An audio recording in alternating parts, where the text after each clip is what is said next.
ونشهد أن لا إله إلا الله الحي القيوم الذي لا تأخذه سنة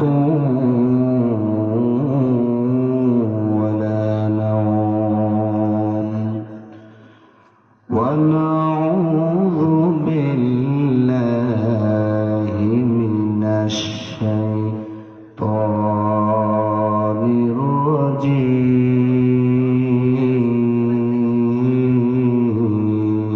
الرجيم بسم الله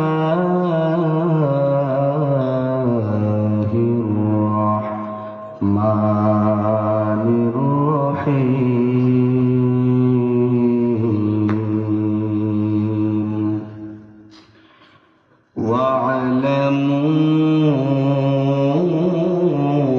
واعلموا أن الله مع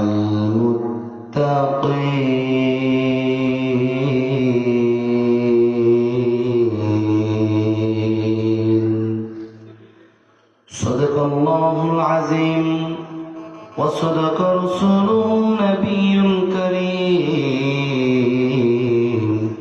ونحن على ذلك من الشاهدين والشاكرين والحمد لله رب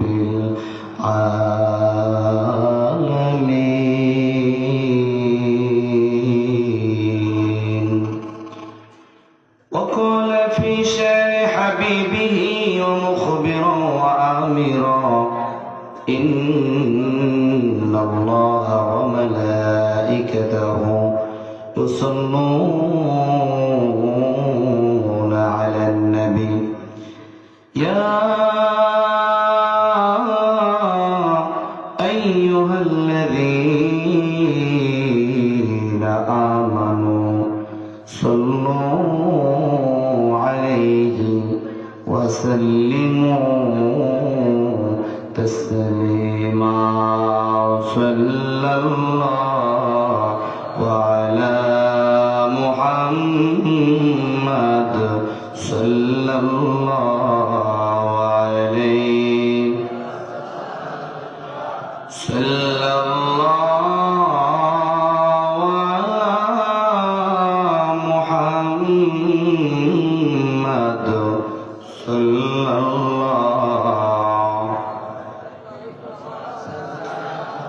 Medina নাম কত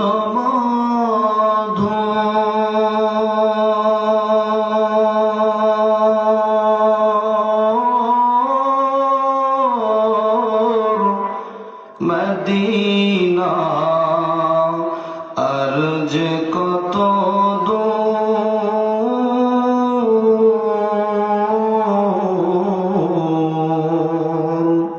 পাখির নেই ডানা থাকলে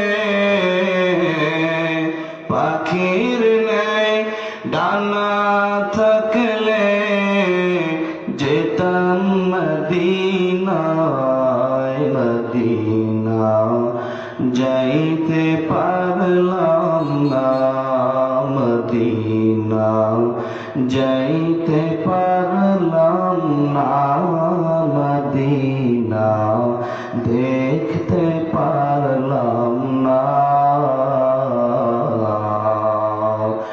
আমি অসহায় তাই এত দূরে রই আমি অসহায় তাই এত দূরে রই শুধুই সালাম জানাই মদিনা যাইতে পারলাম না মদিনা দেখতে পারলাম না বলগল উলা বিকমালিহি كشف الدجى بجماله وخصاله صلوا عليه وآله لا إله إلا الله لا إله إلا الله لا إله إلا الله لا إله إلا الله لا إله إلا الله لا إله إلا الله محمد رسول الله صلى الله عليه وسلم اللهم صل وسلم وبارك عليه سبحانك لا علم لنا إلا ما علمتنا إنك أنت العليم الحكيم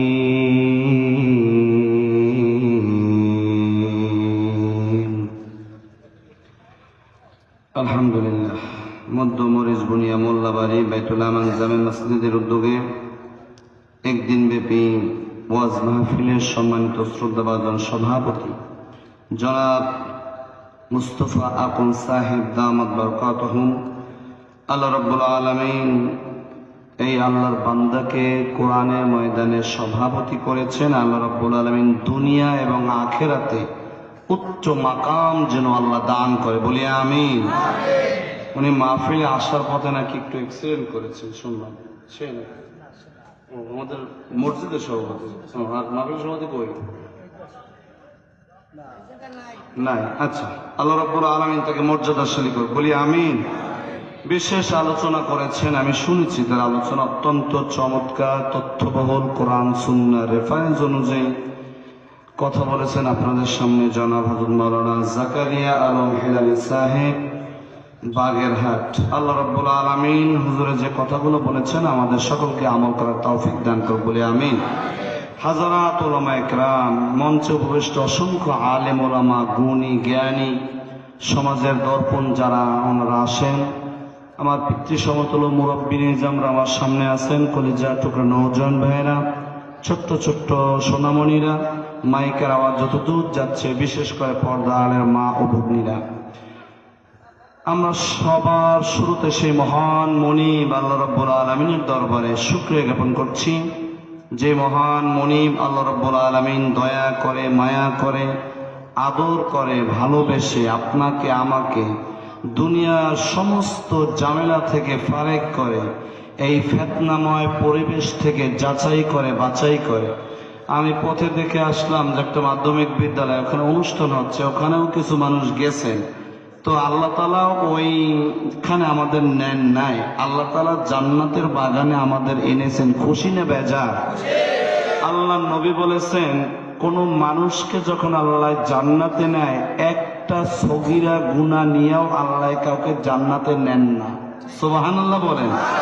তো এইটা দুনিয়ার জান্নাতখানা, এখানে যখন আপনার আল্লাহ ঢুকাইছে, একটা গুনাহ আপনার আমল নামায় নাই, গুনাহগুলো আল্লাহ এই গেটের বাহিরে ওখানে রাখছেন। তো যখন মাহফিল শেষ হয়ে যাবে, আল্লাহ তাআলা জিজ্ঞেস করবেন ফেরেশতাদের যে ওরা যে আমাদের এখানে বসছে, আমার জান্নাতের বাগানে বসছে, ওদের নিয়তটা কি বলতো? যদি ফেরেশতারা বলে আল্লাহ ওদের নিয়ত হচ্ছে আজকে কোরআন সুন্নাহ থেকে যা কথাগুলা শুনছে ওরা মানবে, এই মানার দীপ্ত শপথ গ্রহণ করে ওরা বাড়িতে রওনা হয়েছে। তো আল্লাহ তাআলা বলছেন, যেহেতু ওরা মানার নিয়তে রওনা হয়েছে, তো যেই গুনাহগুলো ওদের আমল নামায় ছিল ওটা যে বের করছো, আর ওদের আমল নামায় দেয়া লাগবে না, জান্নাতি অবস্থায় ঘর পর্যন্ত পৌঁছাইয়ে দিয়ে যাও। সুবহানাল্লাহ।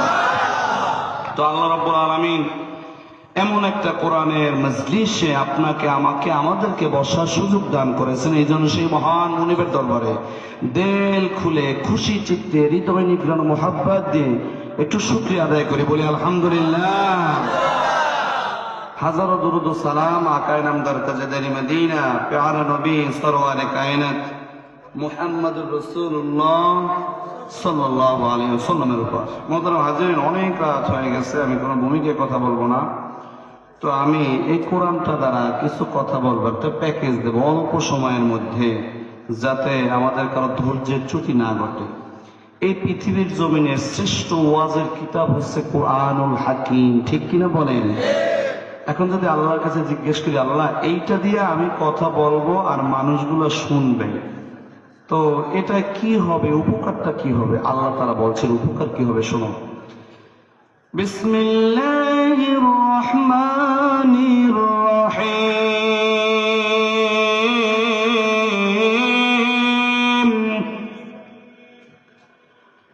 ফামান তাবিআ হুদায়া ফালা খাউফুন আলাইহিম ওয়ালা হুম ইয়াহজানুন।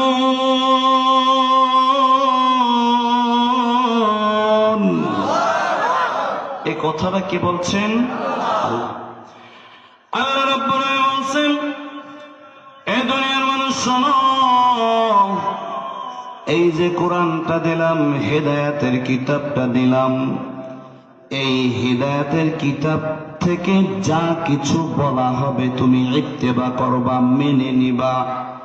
যদি এই প্রমিস, এই ওয়াদাটা আমার কাছে করো যে কোরআন থেকে যা বলবে মেনে নিবা, এই ওয়াদা করিয়া এই নিয়াত নিয়ে তুমি শুনবা এবং মানবা, তাহলে আমি আল্লাহ কথা দিলাম, দুনিয়ার টেনশন, দুনিয়ার পেরেশানি, দুনিয়ার ভয়, কবরের টেনশন, কবরের পেরেশানি, কবরের ভয়, মোট কথা দুনিয়া থেকে জান্নাতে যাওয়া পর্যন্ত যত ভয় ভীতি পেরেশানি আছে, আমি আল্লাহ সব কিছু দূর করে দিয়ে শান্তিময় একটা জীবন আর মরণের সাথে সাথে আমার পুরা জান্নাতের মেহমান ও গোলাম তোমাকে বানাইয়া দেব। আল্লাহ রাব্বুল আলামিন শুধু তাই বলেন না, আল্লাহ বলছেন সব কিতাবুন আনজালনাহু ইলাইকা লিতুখরিজান নাসা মিনাল যুলুমাতি ইলান নূর।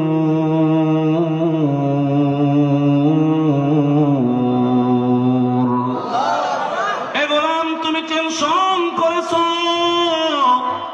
শুরু থেকে এই পর্যন্ত যত গুনাহ করছো, ওই গুনার কি হবে?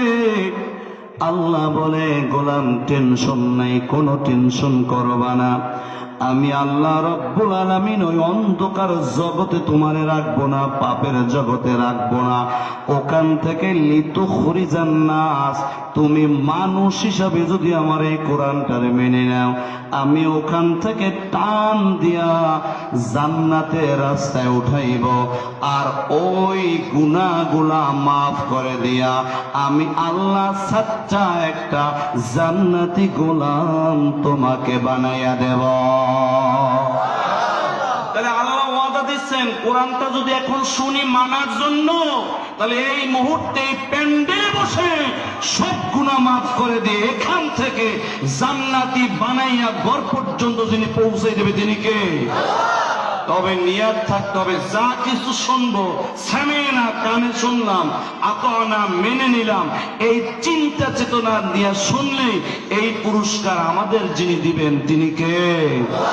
বাবাজি আমার, আল্লাহ রাব্বুল আলামিন এমন একটা শান্তির জীবন আমরা চাই, যেই জীবনে কোনো অশান্তি থাকবে না, এই জীবন সবাই আমরা চাই, ঠিক কিনা?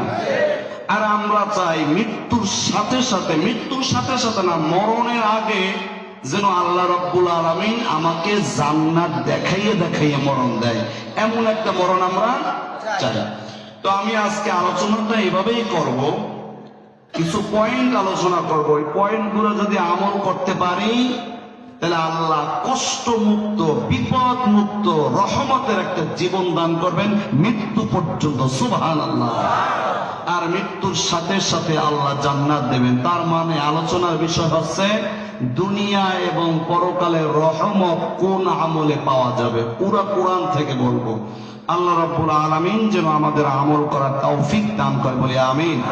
এখনই আলোচনা শুরু হবে, তার আগে সরওয়ারে কায়নাত প্যারা নবী মদিনায় আরবের উপর একটু দুরূদ শরীফ পড়ে আমরা ময়দানটাকে নবীর প্রেম দিয়ে সাজাইয়া এরপর আমি এক একটা কথা বলবো। প্রত্যেকটা কথা কান খাড়া করে দিলের ভিতরে গেঁথে বাড়ি গিয়ে মৃত্যুর আগ পর্যন্ত আমল করবো। আল্লাহ যেন তৌফিক দান করে, বলি আমিন। আসুন একটু দুরূদ শরীফ পড়ি। সাল্লাল্লাহু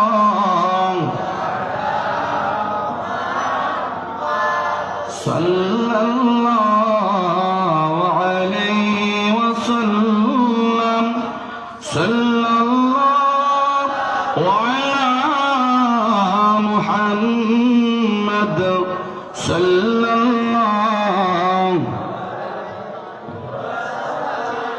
দুরূদ শরীফ কবরে নূর জ্বালায় রে, তাই তো বন্ধু বেশি বেশি দুরূদ শরীফ পড়রে সাল্লাল্লাহু।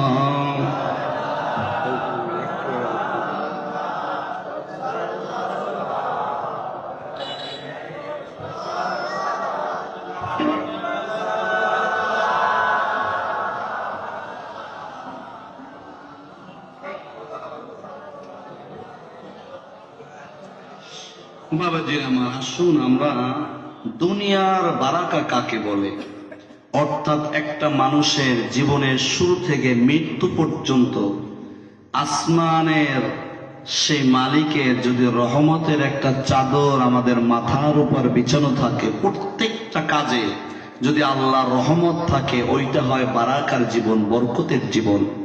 যেমন আমি উদাহরণস্বরূপ বলি, রাত্রে 12টার সময় একজন আর মনে করেন ডায়রিয়া হয়েছে। এখন গ্রামের মানুষ আমরা কি করি, থানকুনি পাতা শেষে ওইটার রস প্রাথমিক অবস্থায় আমরা খাওয়াই ওই রাত্রে। এখন একজনে খাইছে, একেবারে একবারে খাইছে, ঠিক হয়ে গেছে। ঠিক একই রোগী আর একজনের ওই কায়দা হয়েছে, তারে থানকুনি পাতায় হয় নাই, নিয়ে গেছে সরকারি বা এন্দারা, ওখান দিয়ে ফেরত দিয়েছে, গেছে বরিশাল, 7 দিন ছিল ভর্তি, 30,000 টাকা শেষ, চোখ গর্তের ভিতরে ঢুকে গেছে, পরে লাঠি দিয়ে হাঁটে। তাহলে একই মানুষের রোগ হয়েছে একই, একজনের থানতুনি পাতার রসের শেষ ভালো হয়ে গেছে, আর একজনের 30,000 খুয়াইছে, দৌড়াদৌড়ি করছে, তারপর লাঠি বট দিয়ে হাঁটে। রোগ এক কিন্তু সিস্টেম এক হয় না। তার মানে একজনের উপর আসমানের মালিকের একটু রহমত আছে বিদায় সে 1 টাকাও খরচ লাগে নাই, আর একজনে আল্লাহ একটু দেখছে কতদূর কি পারো দেখি, সে ওটা শেষ করেছে। অতএব আমরা চাই এমন একটা জীবন, যেই জীবনে সব সময় আল্লাহর রহমত থাকবে, ঠিক কিনা বলেন? এখন রহমত কাকে বলে দেখেন, আল্লাহ সুবহানাহু ওয়া তাআলার হাবিব খাইবারের যুদ্ধে, আহজাবের যুদ্ধে যখন সাহাবীদের নিয়ে মাটি কাটতেছেন, জাবের বলতেছেন, ইয়া রাসূলুল্লাহ, আমার বাড়িতে 6 মাসের একটা বকরি আছে, আমি জবেহ দিয়ে আসলাম, আপনি সহ 5 জন আপনি আপনার পছন্দ মতো সাহাবীদের নিয়ে দুপুরে আমার বাড়ি আজকে খাবেন। আল্লাহ রাসূল ঘোষণা করলেন, ইয়া আইয়ুহাল সাহাব এসাবিরা, তোমরা 1500 সাহাবী, তোমাদেরকে ওই যাবে তার বাড়িতে দুপুরের জন্য 1 বেলা খাবারের দাওয়াত দিয়েছে। সুবহানাল্লাহ। এখন দাওয়াত দিয়েছে 5 জন, আল্লাহ রসুল দাওয়াত দিয়েছে 1500 সাহাবীরে, আর বকরি হচ্ছে একটা, বয়স 6 মাস। অবস্থাটা কি হবে? যাবে পাগলের মতো হয়ে গেছে, দুশ্চিন্তা। ওই 1500 সাহাবী নিয়া বাড়ির দিকে যখন চলে গেল, বিবি দেখে কি অবস্থা। বিবি বলে, স্বামী আমার কি করব? এই ঘটনা আল্লাহ রসুল দেখে বলে, যাবের দুশ্চিন্তার কোনো কারণ নাই, তোমার গোশতের পাতিলটা আমারে দেও, আমি আমার হাত দিয়া আমার সমস্ত সাহাবীরে আমি নিজের হাতে আজকে মেহমানদারি করাবো। আমার নবীর হাত দিবে। আমার নবী তো এমন নবী, জীবনে যখন প্রথম সিনাসাক হয়েছিল আল্লাহ রাসূলকে হালিমা কোলে নিয়ে বলতেছিল, আমার কলিজার টুকরা সন্তান, তুমি আগে যা ছিল এখন ঠিকই তাই না, কোনো পরিবর্তন লক্ষ্য করো? কয় মা গো, আমি আকাশের দিকে তাকাইলে শুধু আগে আকাশ দেখতে পারতাম, কিন্তু আমার এই সিনা সাকের পর এখন আসমানের দিকে তাকাইলে প্রথম আসমান, দ্বিতীয় আসমান, তৃতীয় আসমান করতে করতে সপ্তম আসমান, এরপরে নূরের সাগর, এরপরে আরশ, এরপরে আল্লাহ যে চেয়ারটায় বসে ওই চেয়ারের চারটা পায়া আমি নবীজি এই জমিনে বসে আমার চোখে দেখতে পাই। আল্লাহ রসুল সেই রসুল তার হাতটা দিছে। আল্লাহ রসুল তখন বয়স মাত্র 4 থেকে 4.5 বছর। তখন এই প্রথম সিনাসাক বই মা আরো শুনবানি, আমি নিচের দিকে তাকাইলে শুধু জমিন দেখতে পাইতাম, এখন নিচের দিকে তাকাইলে জমিন দেখতে পাই, এরপরে পাথরের স্তর দেখতে পাই, এরপর পানির স্তর দেখতে পাই, এরপর শিলা পাথরের স্তর দেখতে পাই। শুধু তাই নয়, সপ্তম জমিনের নিচে আমি মুহাম্মদ একটা আগুনের সাগর দেখতে পাই, যেই সাগরটায় ঢেউ আছে, তবে ওটা পানির ঢেউ না, ওটা আগুনের ঢেউ। আল্লাহু আকবার। এখন বিজ্ঞানীরা এই কথাটা নিয়ে রিসার্চ করছে, কেমন কথা? ওরা ফায়ার প্রুফ পাইপ দেয়া গবেষণা শুরু করলে আসলে কি মাটির নিচে আগুন আছে কিনা। দিতে দিতে এক পর্যায়ে পাইপ গুলা পুড়ে যাচ্ছে, ওদের সন্দেহ হয়েছে। এরপরে মজবুত করে আবার পাইপ দিয়ে যেটা আগুনে স্পর্শ করলেও কিছু হবে না, সেটাও পুড়ে যাচ্ছে।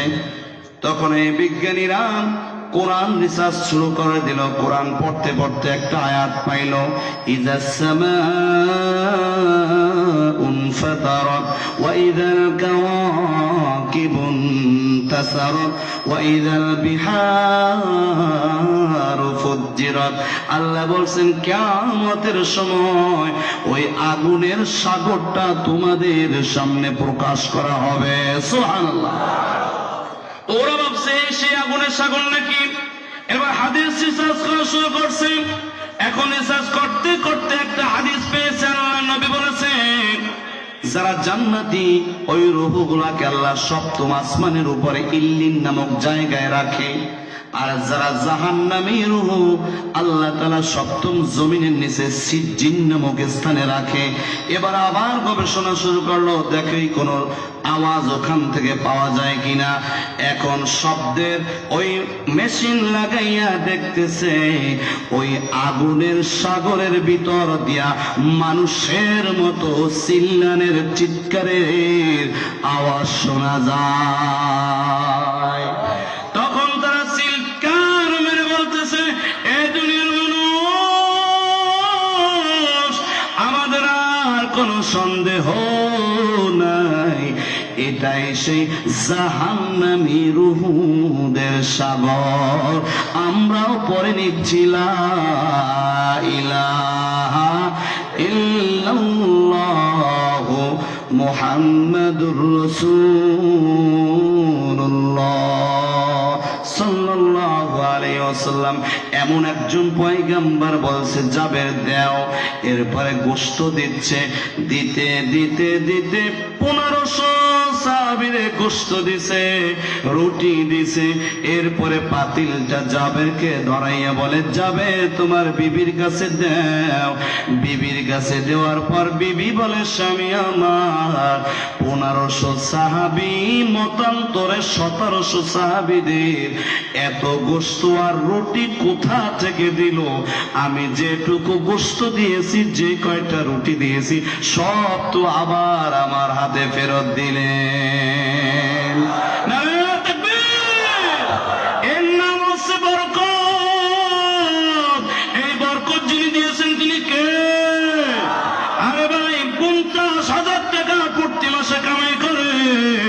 মরণের পর দেখা যায় যে আরো 10 লাখ টাকা দেনা, এখানে পায় ওখানে পায়, শুধু দেনা আর দেনা। আর একটা মসজিদের ইমাম মাত্র 8-9 হাজার 7 হাজার টাকা বেতন পায়, সুন্দরভাবে পাঞ্জাবি পায়জামাও পরিয়া সুন্দরভাবে চলিয়া মরণের পর দেখা যায় কোনো দেনাই নাই। শুধু গতকাল দোকান থেকে কিছু সদাই আনছিল, ওখানে 350 টাকা পায়, আর কোনো দেনা পাওনাও নাই। বোঝা গেল ওই আলেমের এই কয়টা টাকার ভিতর আসমান থেকে যিনি রহমত আর বরকত দান করেছেন তিনি কে? এখন আসুন, এই রহমত আমি পাবো কিভাবে, আর মৃত্যুর পর জান্নাতটা পাবো কিভাবে? পয়েন্ট নাম্বার 1, আল্লাহ বলছেন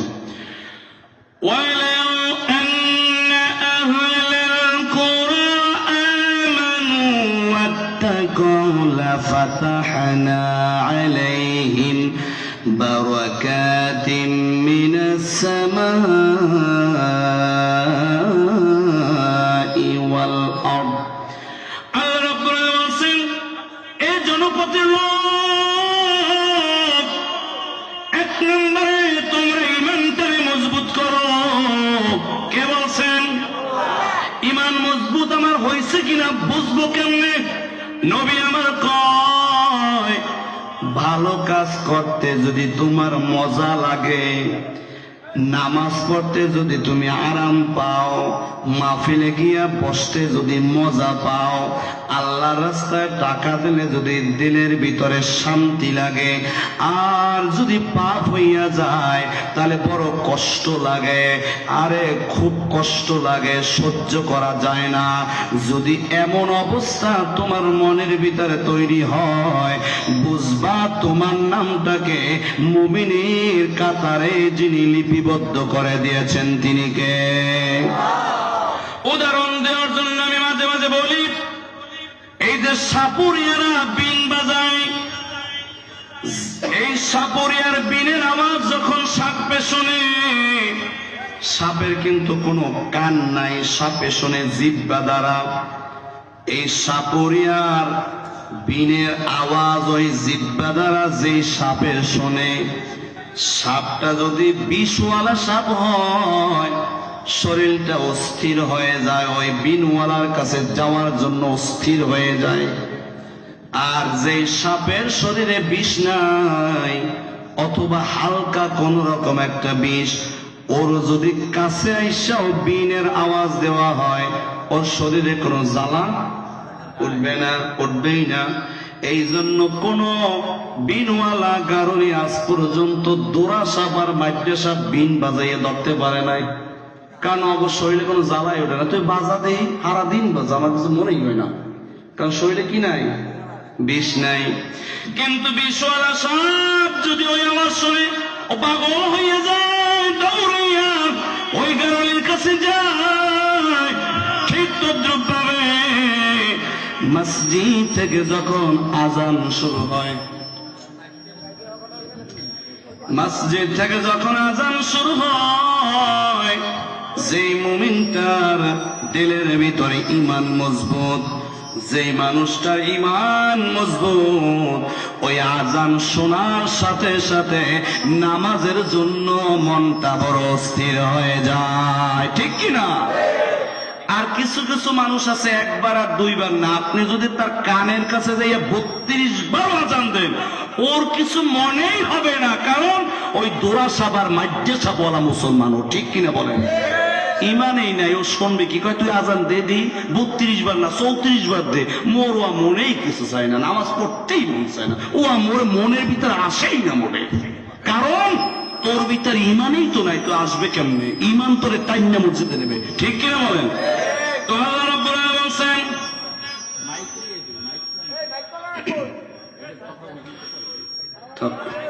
চলতে থাকুক ভাই, চলতে থাকুক, সময় 10:30 হয়ে গেছে, সামনে যাচ্ছি, মনোযোগ দিয়ে শোনেন, যেভাবে শোনেন শোনেন। তাহলে আল্লাহ রাব্বুল আলামিন বলেন, ঈমান তারে মজবুত করো, আর কি করবা? ওয়াত্তাকাও, আল্লাহরে ভয় করো। কারে ভয় করো? আল্লাহরে ভয় করো। এই আল্লাহরে ভয়, এটা বুঝবো কেমনে? এটা আবার কাব বিন উবাই বর্ণনা করেছেন। ও দুনিয়ার মানুষ শোনো,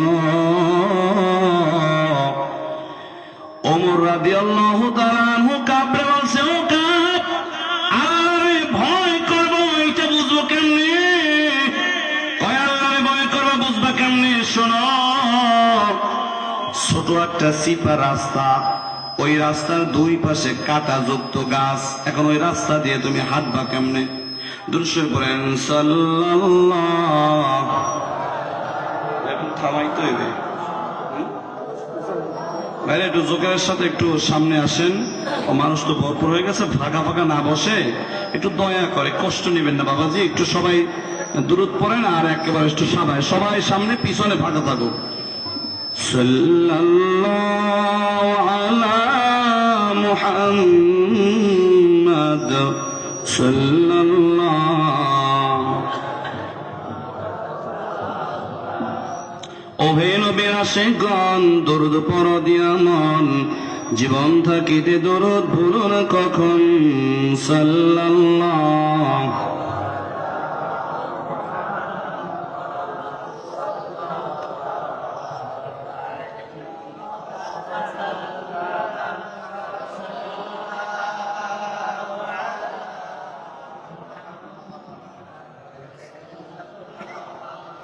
তাহলে ইমানটা যদি মজবুত করতে পারো, আর তাকওয়া বলা হয়, ওই চিপা রাস্তা দিয়ে দুই পাশে কাঁটাযুক্ত গাছ, তুমি কেমনে চলবা ওমর? ওমর কয়, আমি পাঞ্জাবিটারে গুছাইয়া কোন রকম চলবো। কয়, দুনিয়ার মানুষ, এমন একটা যুগ আসবে, সামনেও পাপ পিছনেও পাপ, উপরেও পাপ পিছনেও পাপ, ডানেও পাপ বামেও পাপ, সব দিকে পাপ। এই পাপের জগতে তুমি যে কয়টা দিন বাঁচবা, ওই কয়টা দিন ওই পাঞ্জাবি গুছানের মতো যদি বুঝিয়া বুঝিয়া কদম দিতে পারো, এইভাবে যদি কোন রকম একটু গুনাহমুক্ত তুমি থাকতে পারো, আল্লাহ রাব্বুল আলামিন বলছেন ঈমানও আছে আর এই আমলটাও করছো। এখন আমি আল্লাহর দায়িত্ব হচ্ছে, তুমি যতদিন বেঁচে থাকবা, বারাকাতিম মিনাস সামাই ওয়াল আরদ, আসমান আর জমিন থেকে যত রহমত আছে, সব রহমত আমি আল্লাহ রাব্বুল আলামিন তোমাকে দান করে দেব। তোমার সন্তান নিয়ে টেনশন করতে হবে না যে সন্তানটা বেনামাজি হয় কিনা, গাঁজা খায় কিনা, মদ খায় কিনা, এই টেনশন করতে হবে না। ও জায়গা আমি বরকত দান করে দেব।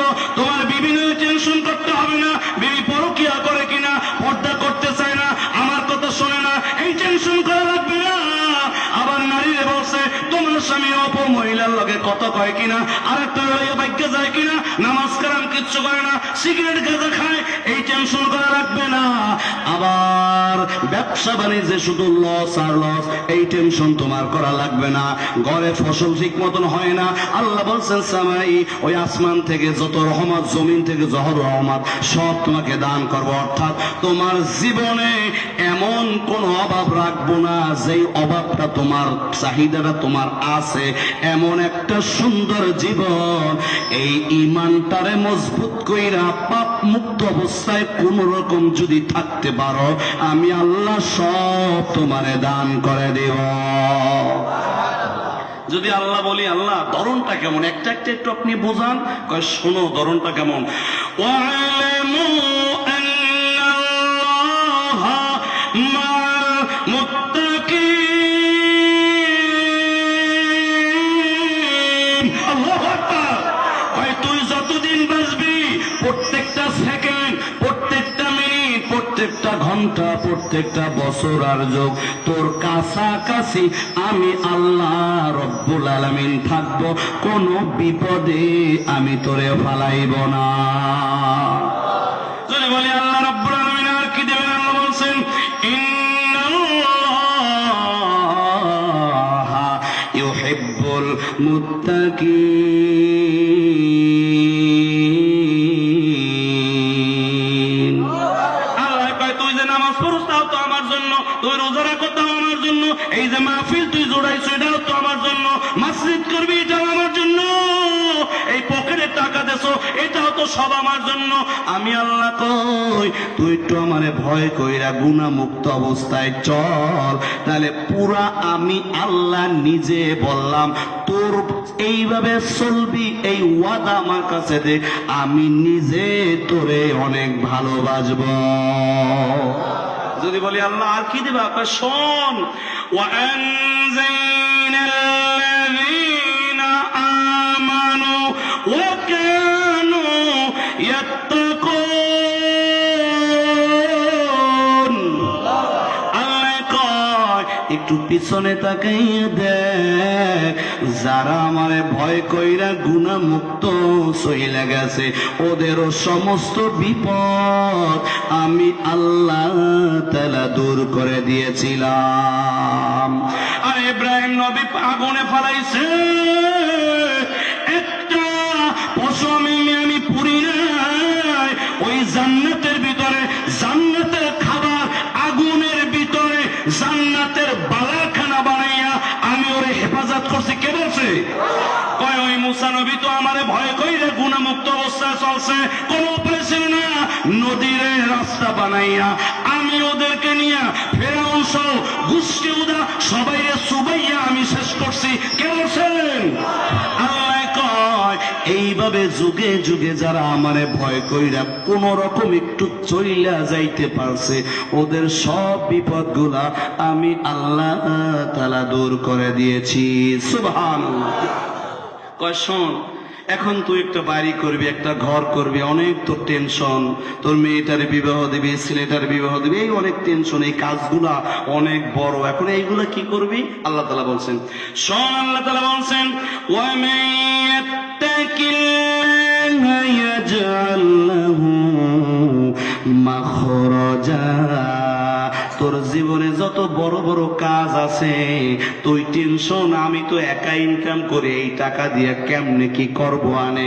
আল্লাহ কয় তুই শুধু আমারে ভয় কইরা গুনাহমুক্ত অবস্থায় চল, তোর এই কাজের সব সমাধান করার দায়িত্ব আমি আল্লাহ তাআলা আমার কুদরতি হাতে নিয়ে নিলাম। সুবহানাল্লাহ। আল্লাহ আর কিছু করবেন? সর্বোপরি কথা আছে, তুই যখন দুনিয়া থেকে চলে যাবি তখন আমি তোর একটা পুরস্কার আমি দেব। কি পুরস্কার? আল্লাহ বলছেন, লাহুমুল বুশরা ফিল হায়াতিদ দুনিয়া ওয়াল আখিরাহ। আল্লাহু আকবার। আল্লাহ কয় তুই যখন দুনিয়া থেকে চলে যাবি, আমি আল্লাহ তাআলা আজরাইল আগে পাঠাবো না, আজরাইলে পাঠানোর আগে কিছু মানুষে আমি কিছু ফেরেশতারে পাঠাইব। কেমন পাঠাইবেন? আল্লাহ তাআলা বলছেন, আল্লাযীনা তাতাওয়াফাহুমুল মালায়েকা, একজন ফেরেশতারে পাঠাইব, ওরা এসে তাইয়িবিন, তোর জীবনের যে সমস্ত গুনাহ খাতা অজান্তে হয়ে গেছে, তওবা এখন পর্যন্ত করতে পারো না, গুনাহগুলো আছে, এখন যদি মারা যাও তাহলে ওই গুনাহ নিয়ে তো ওই পরিমাণ জাহান্নামে যাইতে হবে, কিন্তু আমি তো তোরে ভালোবাসি, তোরে আমি জাহান্নামে নিব না, এই জন্য আজরাইলের আগে আমি ফেরেশতা পাঠাইয়া তাইয়িবিন তোর গুনাহ বের করে দিয়া তোরে আমি পবিত্র একটা মানুষ আমি আল্লাহ বানাইয়া দেব। এটা মরণের আগে, এখনো মারা যাই না আমি, মরণের আগে ফেরেশতারা আইয়া আমার গুনাহ সব বের করে আমার জান্নাতে একটা বডি দান করবে। এই ঘোষণা কে দিয়েছেন? এরপর আল্লাহ বলছেন, আরো কি করবো শোনাম, ইয়াকুলুনা সালামুন আলাইকুম, আজীবন আমারে না দেখে ইবাদত করছো, এখন মরণের সময় হয়ে গেছে, আমি আল্লাহ ফেরেশতা গুলারে পিয়ন বানাইয়া আমি নিজে তোমারে একটা সালাম দিয়া দিলাম। এই জন্য মুহাদ্দিসরা বলেছেন, কোন মানুষ মৃত্যুর সময় যদি ঠোঁট দাঁড়ায়, সম্ভব হইলে কানটা একটু লাগাইয়ে দিও, ওই সময় যদি উনি বলে ওয়ালাইকুমুস সালাম, বুঝবা এই সালামটা দুনিয়ার কেউ দেয় নাই, এই সালামটা সরাসরি যিনি দিয়েছেন তিনি কে? যদি শূন্য যাও যে একটা সালাম, অথবা মুখটা এমন ভাবে নারে কথা বের হয় না কিন্তু মনে হচ্ছে উনি একটা সালামের জবাব দিছে। যদি এইটা অনুভব করো আর টেনশন করো না, বুঝে নিবা মরণের আগে ওই মানুষটার চোখে আল্লাহ জান্নাতটারে দেখাইয়া দিয়েছে। এরপর নবী আমার বলছে জান্নাতে কিনা বুঝবে কেমনে? মরণের পর কপালটা একটু হাত দিবা, যদি দেখো তোমার হাতটা মৃদু মৃদু ঘামে কেমন যেন একটু পিছলা পিছলা হয়, বুঝবা এই মানুষটা ঈমান নিয়া জান্নাতের ভিতরে চলে যাচ্ছে। সুবহানাল্লাহ। আল্লাহ কয় এখন সালামও দেওয়া শেষ, ও গোলাম এখন কিন্তু আজরাইল আমি পাঠাই। তখন গোলাম বলবে আমার ভয় লাগে আল্লাহ, কবরে যাই আবার কি অবস্থা হয়, আমার খুব ভয় লাগতেছে। আল্লাহ তখন বলছে ভয় পাইস না গোলাম, উদখুলুল জান্নাতা বিমা কুনতুম তা'মালুন।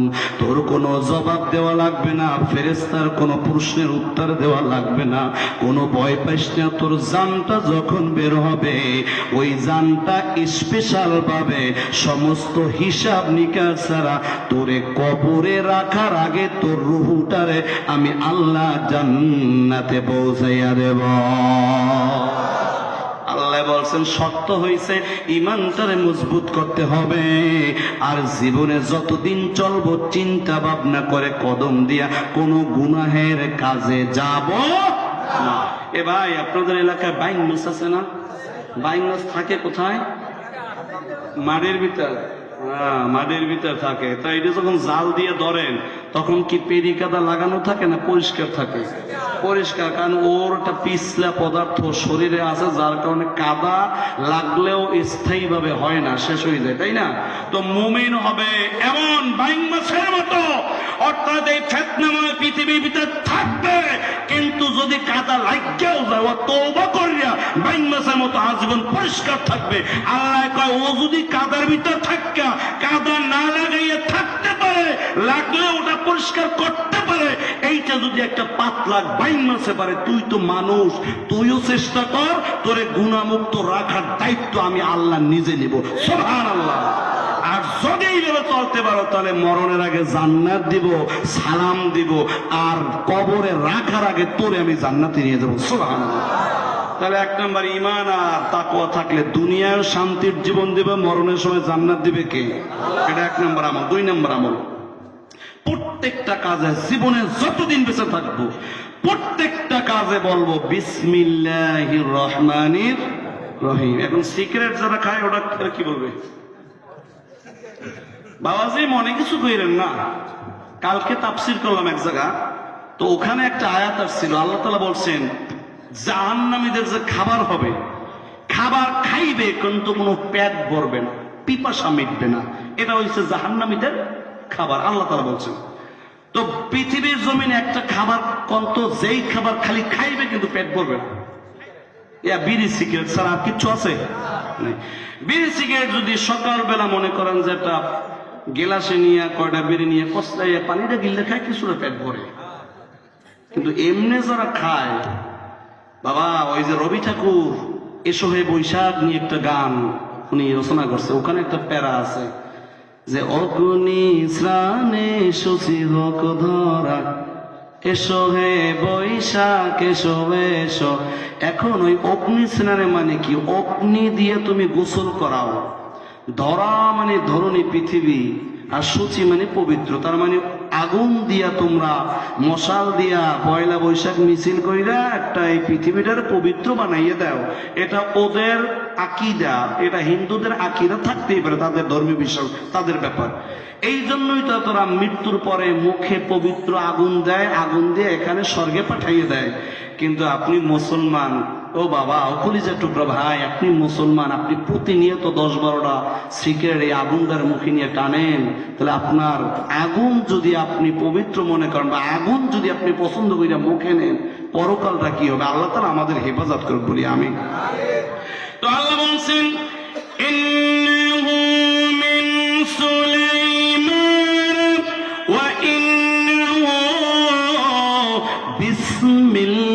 বিসমিল্লাহির রহমানির রহিম।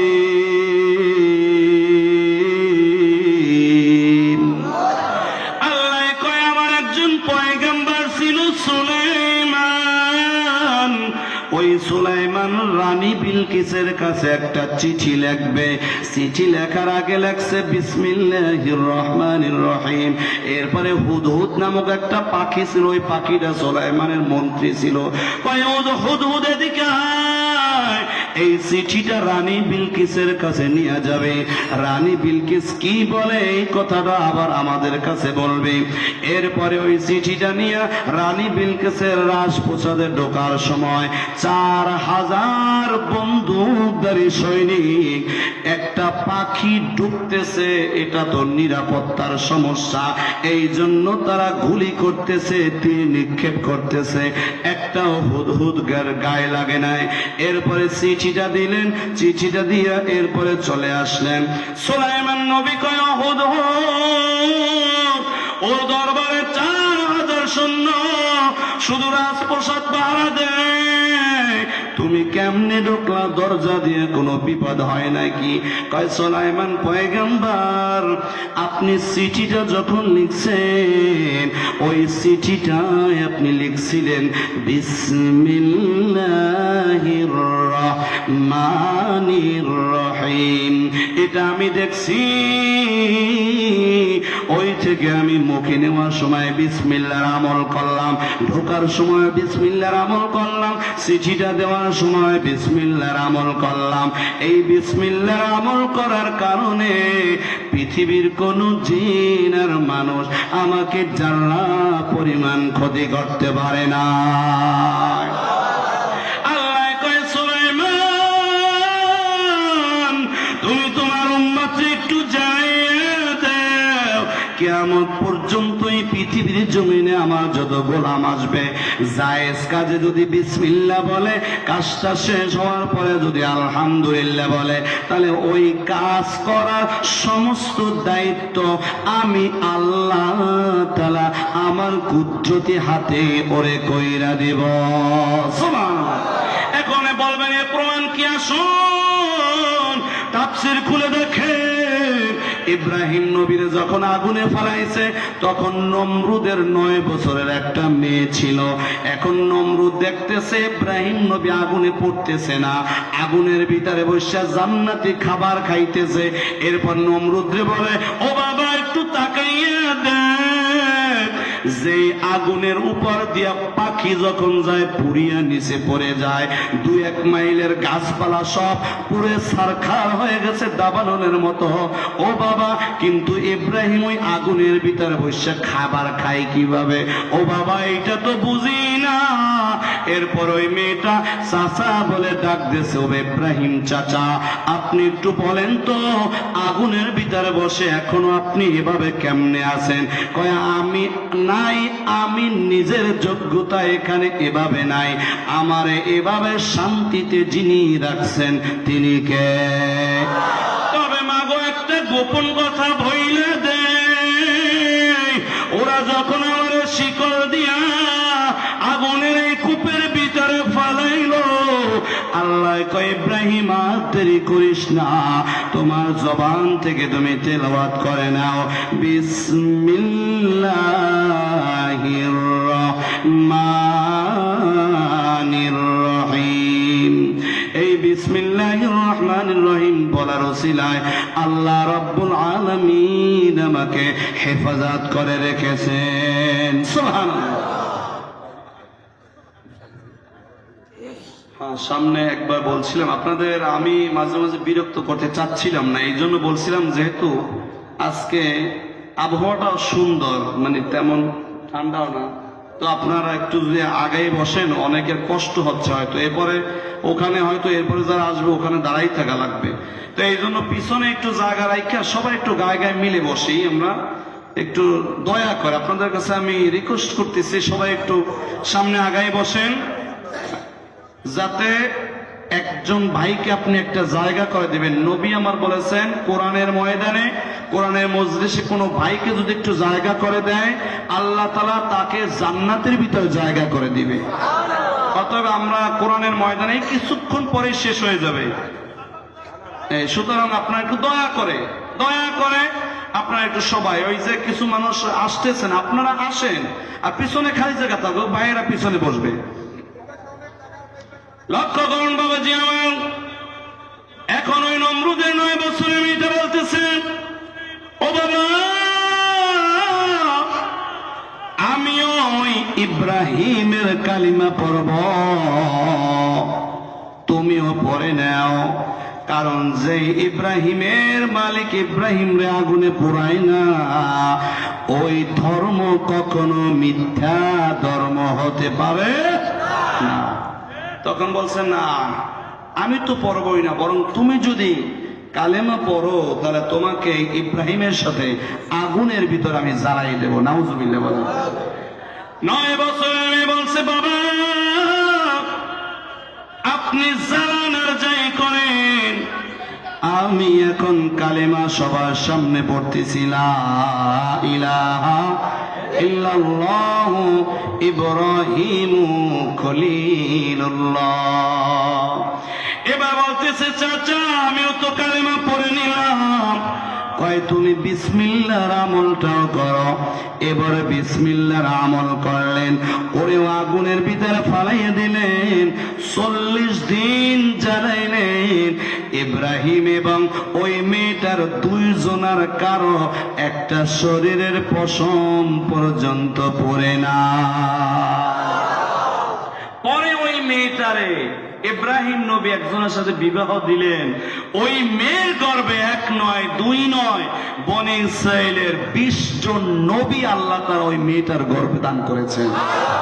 অতএব বিসমিল্লাহর কারণে দুনিয়ার সমস্ত কাছে যিনি দায়িত্ব নেন তিনি কে? এই জন্য সমস্ত কাজের আগে বলবো বিসমিল্লাহির রহমানির রহিম। একবার বিসমিল্লাহির রহমানির রহিম বললে ৭৬,০০০ নেকি আল্লাহ তাআলা তার আমলনামায় দান করেন। কারণ এক একটা হরফে আল্লাহ নবী বলছেন 4000, তার 19টা হরফ আছে, 19 গুণ 4000 হয় ৭৬,০০০। একবার বলবেন বিসমিল্লাহির রহমানির রহিম, ৭৬,০০০ নেকি দান করবেন কে? তাহলে 2 নম্বর বিসমিল্লাহর আমল। 3 নম্বরে জীবনে যতদিন থাকবো 5 ওয়াক্ত নামাজ পড়তে হবে। আল্লাহ বলছেন, ওয়াস্তাইনু বিস-সাবরি ওয়াস-সালাহ ওয়া ইন্নাহা লাকাবীরাতুন ইল্লা আলাল খাশিঈন।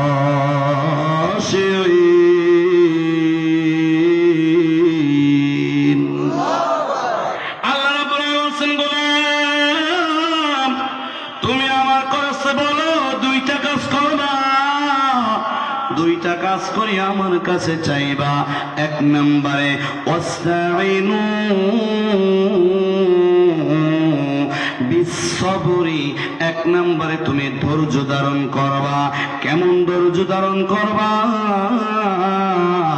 ওই যে আয়ুব নবীর আমি কুষ্ঠ রোগ দিয়া সমস্ত শরীর পচাইয়া ফালাইছি, শুধু জিহ্বাটা বাকি আছে।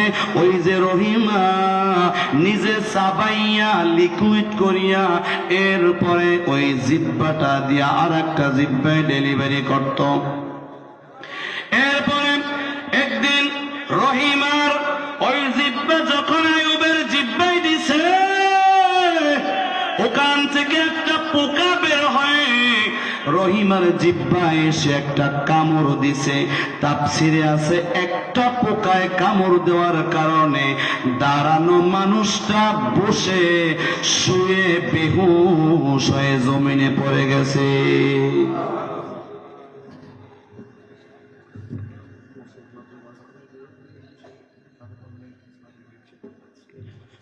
এরপরে রহিমা বলতেছে, স্বামী আমার এত কষ্ট কেমনে সহ্য করেন?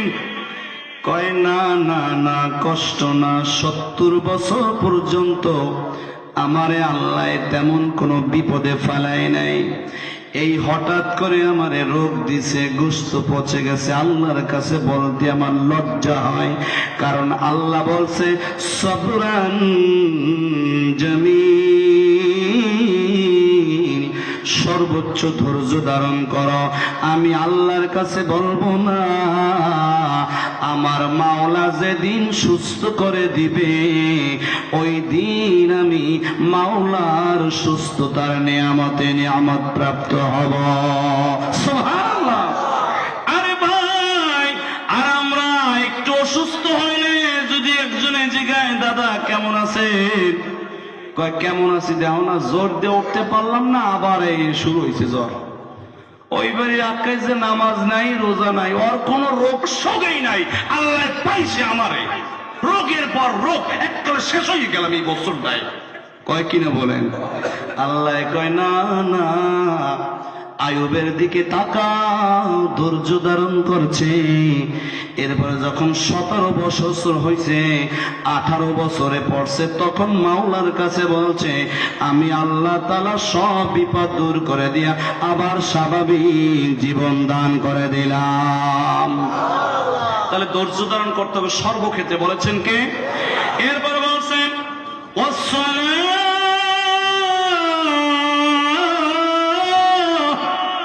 জীবনে যতদিন থাকবা এক ওয়াক্ত নামাজ ছাড়বা না।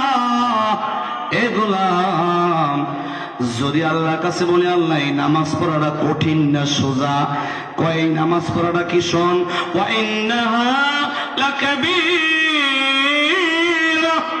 প্রতিদিন 5 বার নামাজ পড়া এটা সহজ না।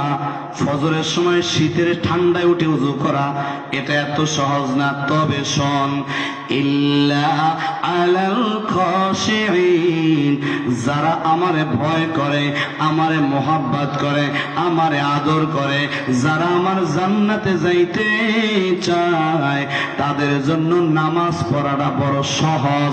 এমন সহজ, বরং নামাজ ছুটতে গেলে তারা কষ্ট পায়, আর নামাজটা যদি আদায় করে তাদের মনের ভিতরে একটা আরাম আরাম অনুভব হয়। কে বলছেন?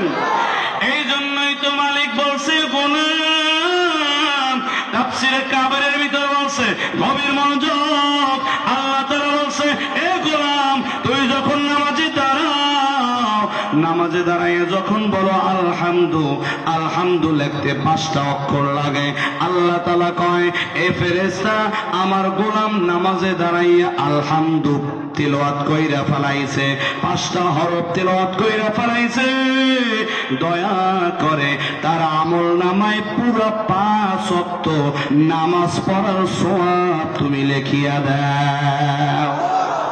আর আল্লাহু আকবার, আলহামদু বলছে, এই 5 ওয়াক্ত আমাদের সওয়াব দিয়েছেন কে? তাফসীরে কাবীরে এটা হাদিস। এরপরে গোলাম যখন বলে লিল্লাহ লিখতে আরো 3টা অক্ষর লাগে, ওদিকে 5 পড়ছি আগে, আবার এখন লিল্লাহ পড়ছি, 5 আর 3 কত হয়েছে? আল্লাহ তাআলা বলেন ও ফেরেশতা তুমিও চলে যাও, ওর নামটা 8টা জান্নাতের দরজায় দরজায় লিখে দাও। গোলামটা যখন মারা যাইবে ওই জায়গা নিয়ে দাঁড় করাইয়া দেখবা, আর বলবা দেখো তো ওই গেটে কার নাম? কয় আমার নামও তো আছে। কয় এই পুরা 8টা জান্নাতের মালিক তুমি হইয়া গেছো, এখন যে দরজা থেকে যেখান থেকে মন চায় তোমার ঘরে তুমি চলিয়া যাও। বান্দা যখন বলে রব্বিল আলামিন, রব্বিল আলামিন লিখতে 10টা অক্ষর লাগে, ওদিকে 8 আর এই 10 কত হয়েছে? আল্লাহ তাআলা বলছেন গোলাম এই পৃথিবীর জমিনে যত মাখলুকাত আছে এর থেকে 18,000 মাখলুকাত তুমি বাঁচো। তার মানে সমস্ত মানুষ মিলাইয়া একটা মাখলুকাত, সমস্ত জিন মিলাইয়া একটা মাখলুকাতেই হয়েছে 2টা মাখলুকাত, সমস্ত গাছ মিলাইয়া একটা মাখলুকাত, সমস্ত মাছ মিলাইয়া একটা মাখলুকাত। আল্লাহ কয় এইভাবে 18,000 মাখলুকাতের সংখ্যাগুলা গুনিয়া নেও, যেটা পৃথিবীর সহস্র মিলিয়ন ট্রিলিয়ন অক্টোলিয়ন দ্বারা গোনা সম্ভব না। আল্লাহ কয় আমার গোলাম 18টা অক্ষর তেলাওয়াত করেছে, ওর আমল নামায় 18,000 মাখলুকাতের সংখ্যা পরিমাণ নেয়, এই মুহূর্তে দান করে দেয়। এরপরে বান্দা যখন বলে আর রহমান,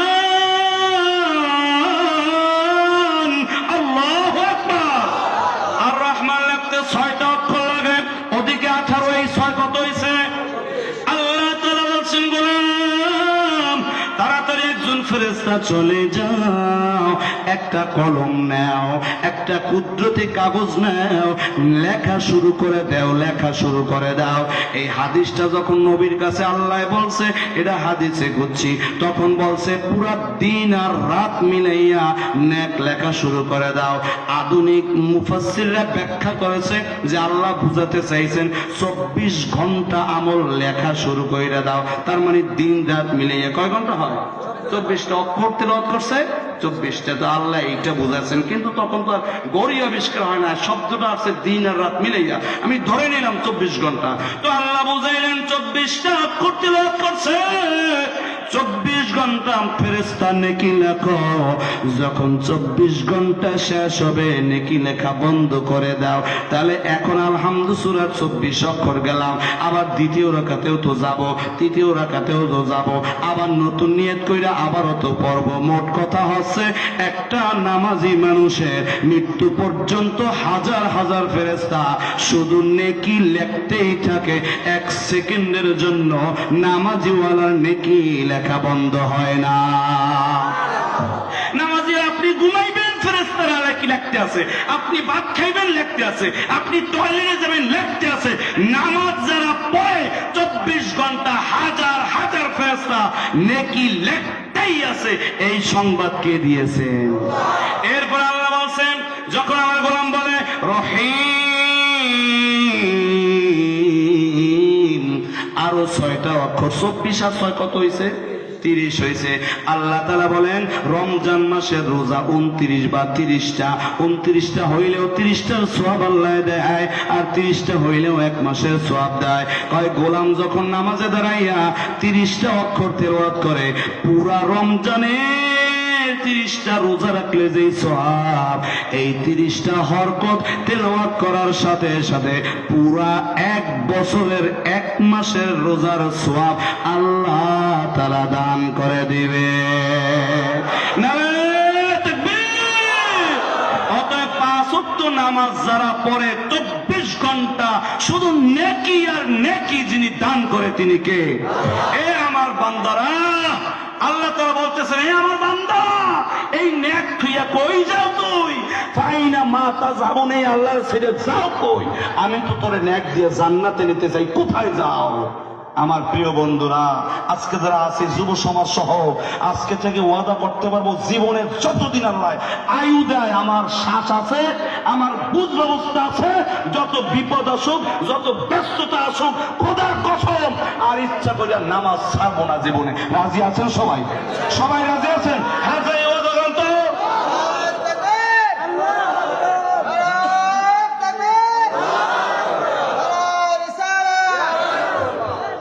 আল্লাহ কবুল করুক বলে আমিন। তাহলে 3 নাম্বার, নামাজ আদায় করলে দুনিয়ার সব শান্তি দূর আর মৃত্যুর সাথে জান্নাত কি দিবেন। 4 নম্বরে আল্লাহ রাব্বুল আলামিন বলেন কোরআনের সাথে যারা মিলে থাকবে। যদি বলি আল্লাহ কোরআনের সাথে কেমনে মিলে থাকবো, আল্লাহ রাব্বুল আলামিন বলেন গোলাম আমার নবীর আগে নামাজের কথা, রোজার কথা, হজের কথা, যাকাতের কথা, সুদের কথা, ঘুষের কথা এগুলা কিচ্ছু বলি নাই। আগে আমি বলছি ইকরা বিসমি রাব্বিকাল্লাযী খলাক, পড়ো তোমার প্রভু নামে যিনি তোমারে সৃষ্টি করছে। এই পড়ো বলতে ফালাইয়াকরাউল কুরআন, কোরআন তিলাওয়াতের কথা আল্লাহ বুঝাইছেন। সুবহানাল্লাহ। যদি বলি আল্লাহ তাহলে কোরআন তিলাওয়াত আমি করব, কেমনে করব? আল্লাহ বলছেন ওয়ারাতিলিল কুরআনা তারতিলা।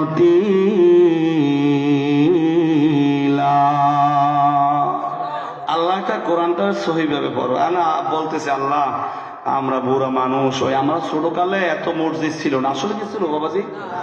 এত হুজুর ছিল। এখন যে গোজায় গোজায় নুরানি মাদ্রাসা, আলহামদুলিল্লাহ, এত নুরানি মাদ্রাসা তো দূর কথা, এক থানার ভিতরে একটা নুরানি মাদ্রাসা পাইছেন।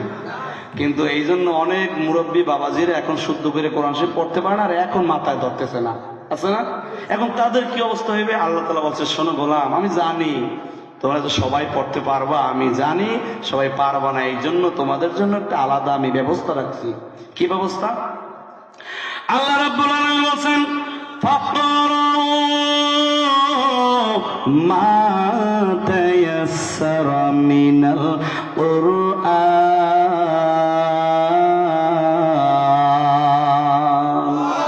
তুমি ছোটবেলায় পড়তে পারো না, এখন মাথায় ধরতেছে না, এখন কি করবা? তোমার যে মুখস্থ সূরাগুলো আছে, যেগুলা তুমি পারো, সূরা ফাতিহা, ইখলাস, কাউসার, এই সূরাগুলা যে তুমি পারো, এইগুলা বারবার পড়ো, তাতেও তোমারে আমি কোরআন তেলাওয়াতের সওয়াব দিয়া দেব। ওই আল্লাহ, যদি আমি এইগুলো পড়ি আর যারা আমরা পারি তারাও তো পড়বো, তো তুমি দুনিয়ায় কি দেবো একটু আমার বোঝাও। আল্লাহ তাআলা বলছেন, মা হুয়া শিফাউ ওয়া রাহমাতুল লিল মুমিনিন।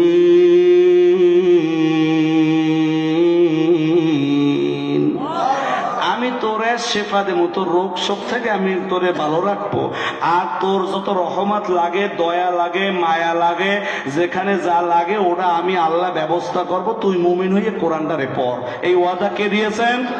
আল্লাহ। এটা তো দুনিয়ায় দিয়েছেন, মরার পর কিছু পাবো না কি? আল্লাহ হয় পাবি তো। ইন্নাল কুরআনাল ফাজরি কানা মাশহুদা।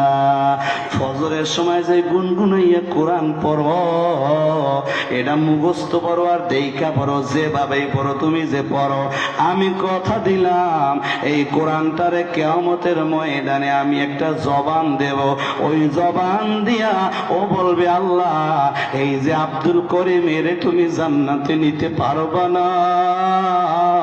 ফজরের সময় ও গুনগুনাই আমারে পড়তো, ও আমারে কিন্তু ভুইলা যায় নাই। এই মুসিবতের দিনে ওরে যদি আমি ভুইলা যাই, আমার কাছে খারাপ লাগবে। ও মাওলা, তোমার কাছে অনুরোধ করি, আমার এই বন্ধুটারে শাস্তি দিও না। আল্লাহ কয়, তোরে আমি জবান তো এই জন্যই দিছি যে তুই ওরে সুপারিশ করবি, আর আমি এই উসিলায় এই মানুষটারে যাতে ডাইরেক্ট জান্নাত দিতে পারি। এই জন্য বাবা, দুনিয়ায় শেফা, দুনিয়ায় রহমত, দুনিয়ায় শান্তি পাইতে হলে 4 নম্বরে প্রতিদিন কোরআনের আমল করতে হবে। বলেছেন কে? 5 নম্বরে কি করতে হবে? আল্লাহ রাব্বুল আলামিন বলেন, ইয়া আইয়ুহাল্লাযীনা আমানুত্তাকুল্লাহা ওয়া আমিনু বিরাসূলিহি ইউতিকুম কিফলাইনি মির রাহমা। আল্লাহ তাআলা বলেন, ওরে গোলাম, আল্লাহর উপর ঈমান আনি আল্লাহরে ভয় কইরা এখন তোমাদের একটা কর্মসূচি দেব, সেটা হচ্ছে জীবনে যা করো একটা মানুষের অনুসরণ কইরা করবা। ওই মানুষটার নাম হয়েছে মুহাম্মাদুর রাসূলুল্লাহ সাল্লাল্লাহু আলাইহি ওয়াসাল্লাম। জীবনে যা কিছু করো এই মানুষটার অনুসরণ কইরা করবা, তাহলে আমি তোর জীবনে সবাইরে যা দিব কিফলাইনি, তোমারে আমি ডাবল রহমত আর বরকত আমি দান করে দেব। সুবহানাল্লাহ। এখন যা কিছু করব ওই মদিনার একজন মানুষের অনুসরণ করব, তার নাম মুহাম্মদুর রাসূলুল্লাহ। আমি একটা উদাহরণ দিয়ে বলবো, এক সংক্ষিপ্ত উদাহরণ। মনে করেন 1 গ্লাস পানি খাবেন, কই এটা দেন তো, মুখটা দেন তো, আমি একটু বুঝাই। হ্যাঁ, এই 1 গ্লাস পানি খাবেন। এখন যেহেতু আমি বলছি আল্লাহ রাসূল, আল্লাহ তাআলা বলছেন সব জায়গায় একজনের আদর্শ অনুসরণ করবা, তিনি কে? মুহাম্মাদুর এখন আমি এক গ্লাস পানি পান করব। এখন বলতে পারেন যে পানি পান করবো এই জায়গায় রসুলের অনুসরণ করবো কিভাবে? এখন দেখেন আল্লাহ বলছেন কুলু ওয়াশরাবু, খাও এবং পান করো। পান করা মানে লিকুইড জিনিসগুলা পান করলাম আমি, তাহলে আমি পান করব, দলিল আল্লাহর পাইছি। এখন আল্লাহ রসুল বলছেন এক গ্লাস পানি পান করতে হইলেও 6টা সুন্নাত মানতে হবে। কয়টা সুন্নাত? 6টা সুন্নাত। কিভাবে সুন্নাত? 1 নম্বরে গ্লাসটারে আমার ডান হাত দিয়ে ধরতে হবে। মনে করেন ডান হাতে খাবার খাচ্ছেন, এখানে খাবার লাগা আছে, তখন বাম হাত দিয়ে ধরে ডান হাত এভাবে স্পর্শ করতে হবে, 1 নম্বর সুন্নাত। 2 নম্বর সুন্নাত, যদি দাঁড়ানো থাকি তাহলে দাঁড়ানো থেকে বসতে হবে, এটা 2 নম্বর সুন্নাত। 3 নম্বর সুন্নাত, পানিটার দিকে তাকাইয়ে দেখতে হবে পানিটা ঠিক আছে কিনা, এটাও একটা সুন্নাত। 4 নম্বর সুন্নাত বলবো বিসমিল্লাহির রহমানির রহিম, 4 নম্বর সুন্নাত। এরপর 5 নম্বর সুন্নাত, পানি যখন খাবো নিঃশ্বাসটা বন্ধ করব, বন্ধ করে একবারে যেটুকু খেতে পারি এবার সামনে আনবো, নিঃশ্বাস নিব বা ছাড়বো, আবার একবার খাবো, আবার সামনে আনবো, আর একবার খাবো। কয়বার হইছে? 3 বারে। খাবার শেষ বলবো আলহামদুলিল্লাহ। এই যে 6টা সুন্নাত যারা মানবে, আল্লাহর নবী কয় প্রত্যেকটা সুন্নাত, যে সুন্নাত গুলা হারিয়ে গেছে, 100 মানুষ জিহাদের ময়দানে গিয়া শহীদ হইলে যেই সওয়াব দিতাম, এই মুর্দা সুন্নাত গুলো আদায় করলে এক একটা সুন্নতে 100 গলা কাটা শহীদের সওয়াব তোমার আমল নামায় দান করে দিব। তাহলে আমরা এটা দিয়ে একটা উদাহরণ দিলাম, মানে মোট কথা জীবনে যা করব একজনের আদর্শ অনুযায়ী করব। আল্লাহ যেন তৌফিক দান করে, বলি আমিন। 6 নম্বরে আমি সংক্ষেপ করে আসছি, দুনিয়ায় রহমত আর পরকালে জান্নাত পাইতে হইলে সালামের প্রচলন শুধু বাহিরে না, ঘরে আগে দিতে হবে। আগে আল্লাহ ঘরে সালাম দেওয়ার কথা কোরআনে বলছেন, এরপর বলছেন বাহিরের কথা।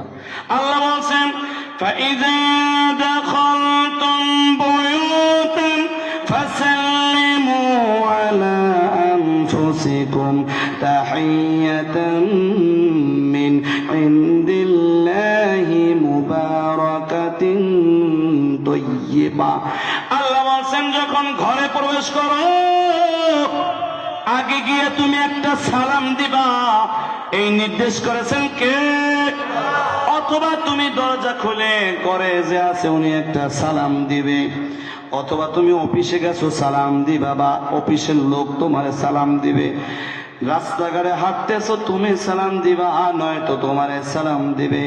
আল্লাহ কয় সালাম যদি প্রচলন করতে পারো, মুবারাকাতান তাইয়্যিবা, আল্লাহ নিজে তোমারে বরকত, তোমারে পবিত্র বানাইবে, তোমার ঘরটার ভিতর পবিত্র রহমত বরকতের একটা ঘর আল্লাহ বানাইয়া দেবে। ঘরে তো সালাম নাই, এই জন্য মারামারি, ঝগড়া ফাসাদ, এটা ওটা, গালাগালি, শান্তি নাই। কয় হুজুর যতক্ষণ পর্যন্ত বাইরে থাকি একটু শান্তি থাকি, ঘরে ঢুকলে মাথাটা নষ্ট হয়ে যায়, এমন জ্বালান জ্বালায়, শোনে না মোড়ে একটা কথা। তা আমি কইলাম কি যে সমস্যা কি? কয় হুজুর এই আমার বউটার আচরণ এত খারাপ। তো কই আমনের আচরণ কেমন? আপনি কি তার সাথে ভালো কথা বলেন? কারণ ওর লোকে আবার ভালো কথা কম কি, মানে ও যেভাবে ও এইভাবে, তাহলে এই ঘরে কি শান্তি আছে? না। এখন মা আপনারা কি বলছে আল্লাহ একটু দেখেন। আল্লাহ বলছেন وَإِن كُنتُنَّ تُرِدْنَ اللَّهَ وَرَسُولَهُ وَالدَّارَ الْآخِرَةَ فَإِنَّ اللَّهَ أَعَدَّ لِلْمُحْسِنَاتِ مِنكُنَّ أَجْرًا عَظِيمًا।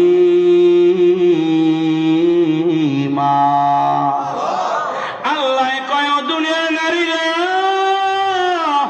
যে জায়গা তোমার বিয়ে হয়েছে হয়তো বাবার বাড়ির চাইতে এই বাড়ির ওই স্বামী একটু গরিব, বাবার বাড়ি ধনী ছিল, বিল্ডিং ছিল, ওয়াশরুমটা ছিল মোজাইক করা, টাইলস দেওয়া, কিন্তু যেই জায়গা বিয়ে হয়েছে ও জায়গা একটু গরিব, ওয়াশরুমটা হয়েছে কাঠের। তোমার মন মতো হয় নাই, ওখানে জুতা চাওয়ার আগে 2 বাই 3 জোড়া জুতা তোমারে দিত, ঈদের সময় সবাই মিলে 5টা 3 পিস তোমারে দিত।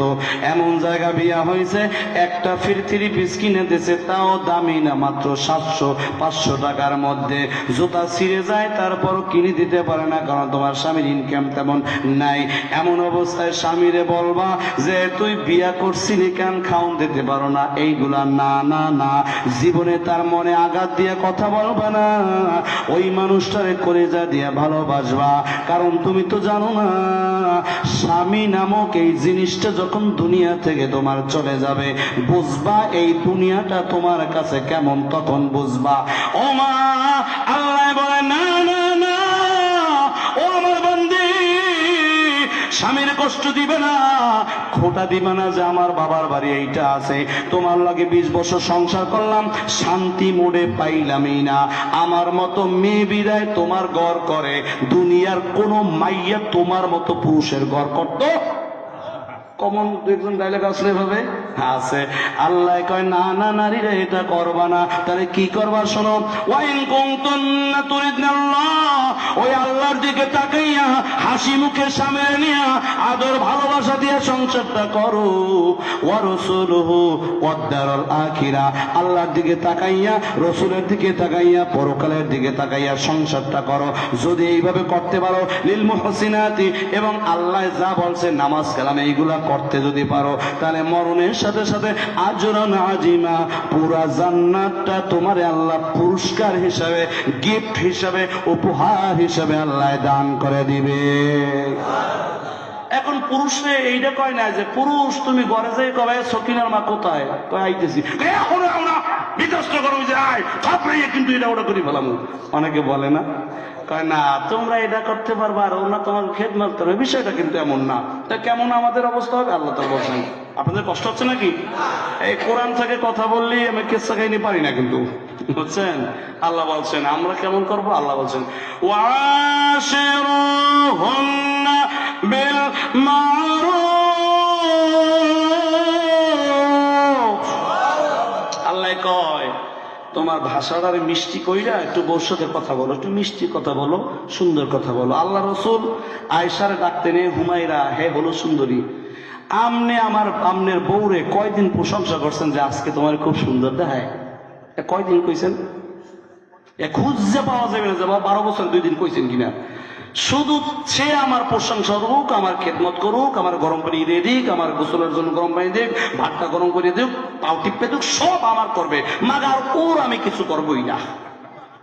এমন না, আল্লাহ তাআলা বলছেন তার একটু মিষ্টি মিষ্টি ডাক দেও। আল্লাহ রসুল ডাক দিতেন, আল্লাহ রসুল তারে ক্ষমা করতে বলছেন। আশরাফ আলী থানভী বলছেন এক রিস্কাওয়ালা তার বউয়ের ক্ষমার কারণে জান্নাতে গেছে। সুবহানাল্লাহ বলেন। ঘটনাটা হচ্ছে উনি 2 মাসে গোশত খায় না, তো একদিন রিস্কা চালাইয়া আধা কেজি গোশত আনছে, বিবিরে বলছে আজকে রান্না করো, আমি একটু খাবো, খুব পিপাসা গোশতের। রান্না করছে, লবণ ভুলে 3 বার দিয়েছে এসকে ঠেলায়, মানে অনেকদিন তো পর তো স্বামীরে ভালো করে রাঁধতে দেবে, লবণ একবার দিয়ে ঘরে গেছে, চিন্তা করছে লবণ দেই না, দেশে আর একবার, এরপর 3 বার দিয়ে, এখন যখন গোশত দেশে তার প্লেটে একটা মুখে দেওয়ার সাথে তিতা, এখন তো ওই মুরব্বী কিচ্ছু বলে নাই, ও ওখানে রেখে বাহিরে চলে গেছে।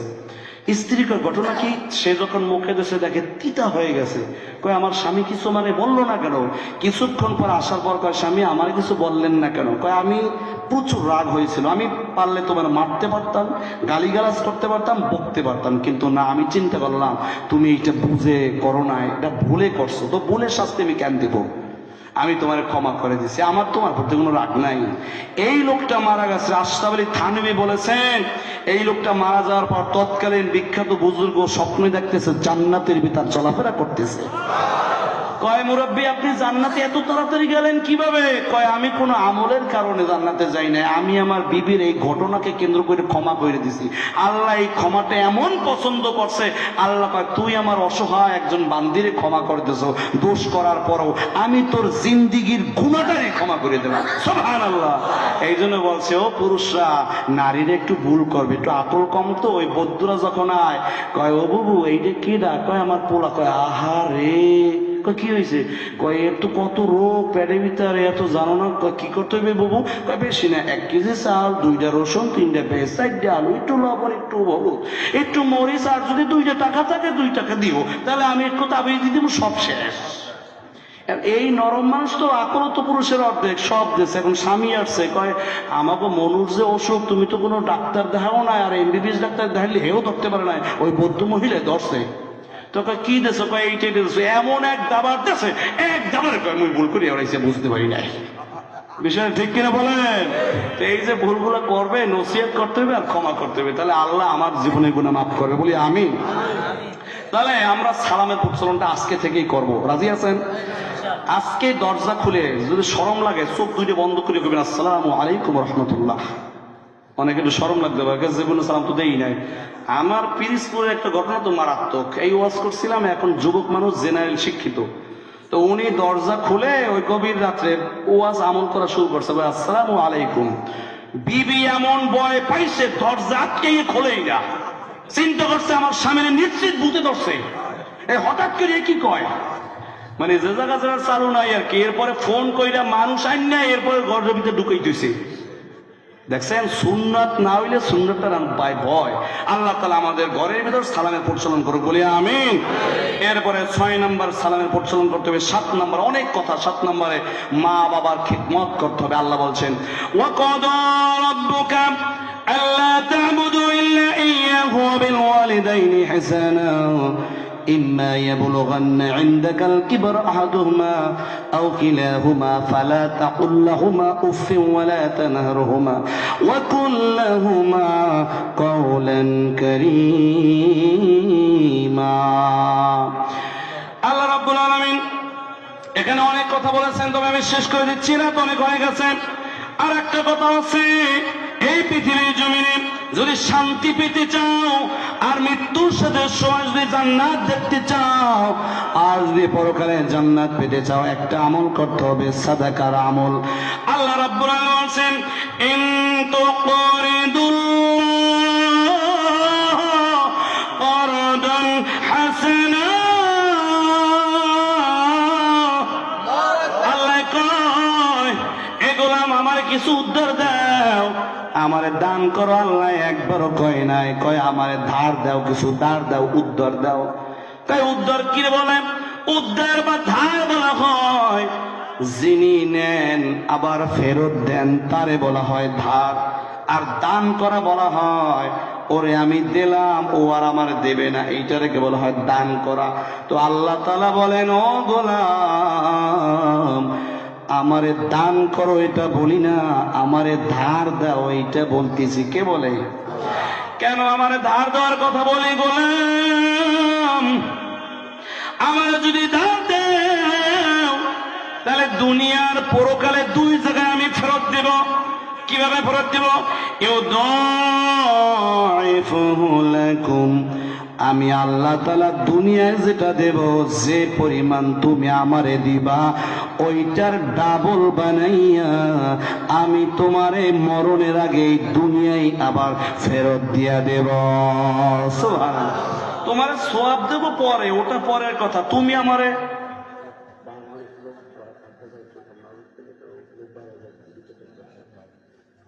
আমার তো বলতে এখন লজ্জা লাগে, কারণ এটা 2 বার বলছি। এখন আমি দেখতে পাচ্ছি ওইখানে বোধহয় জায়গা আছে, তাই না? এখন যদি আপনারা সরতে না পারেন, তাহলে তো এদের আসার জন্য রাস্তা করে দিতে হবে, ওরা ওইতে যেয়ে বসবে। আর যদি আপনারা পারেন একটু ওইখানে বসে, বা এই যে আরো এখানে মধ্যে আরো 20 জন লোক ধরে, এরপরে যদি আর একটু গায়ে গায়ে, অবশ্য এরা কষ্ট করতেছে, গায়ে গায়ে মিশেই পড়ছে। আমি ইতিপূর্বে আরো 2 বার বলছি, এরা আমল করছে।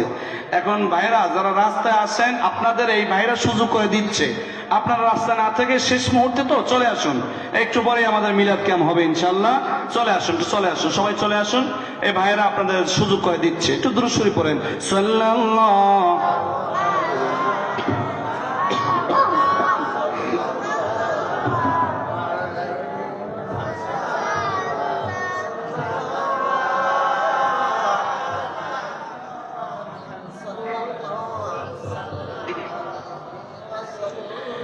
আসমান জমিন কেঁদে বলে আজকে মোদের দুঃখের দিন। এই জমিন থেকে বিদায় নিলেন রহমাতাল লিল আলামিন সাল্লাল্লাহু।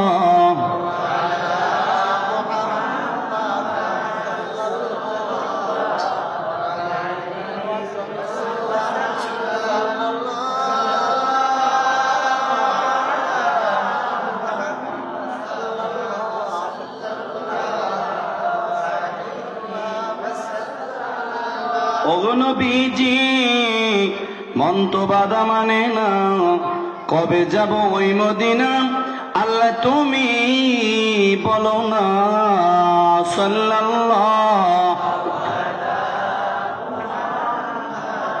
সাল্লাল্লাহু আলাইহি সাল্লাল্লাহু আলা মুহাম্মদ সাল্লাল্লাহু। বাবাজিরা, আল্লাহ কয় তুমি যদি ধনী হতে চাও, সম্পদের মালিক হতে চাও, তাহলে তুমি যে পরিমাণ আমারে উদ্ধার দিবা, ধার দিবা, দুনিয়ায় তার ডাবল আমি অন্যভাবে তোমার হাতে আমি পৌঁছে দেব। সুবহানাল্লাহ।